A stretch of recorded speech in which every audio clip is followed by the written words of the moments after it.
মধ্যবিত্ত পরিবারের কিশোরী তরুণীদের প্রতি নজর পড়েছে আন্তদেশীয় মানব পাচারকারীদের।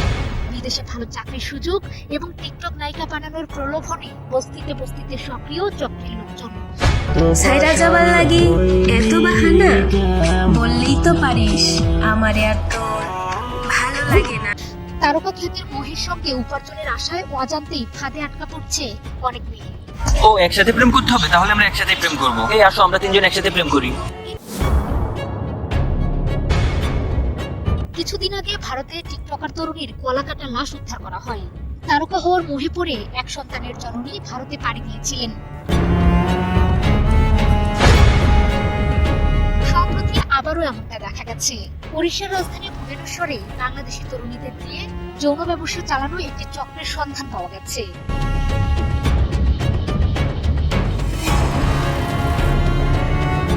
তদন্তে জানা গেছে অন্তত 23 তরুণী বাধ্য হয়ে সেখানে কাজ করছেন।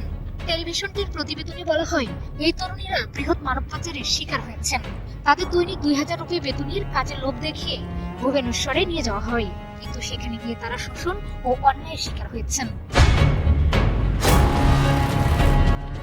এই যৌন ব্যবসার সঙ্গে জড়িত থাকা দালালরা হোয়াটসঅ্যাপের মাধ্যমে খদ্দেরের সঙ্গে যোগাযোগ করেন। যখন কোনো খদ্দের আগ্রহ প্রকাশ করেন, তখন তাদের বাংলাদেশি তরুণদের ছবি পাঠানো হয়। সেখান থেকে যে কোনো একজনকে বেছে নেয় তারা। এরপর আগে অর্থ পরিশোধ করতে হয়।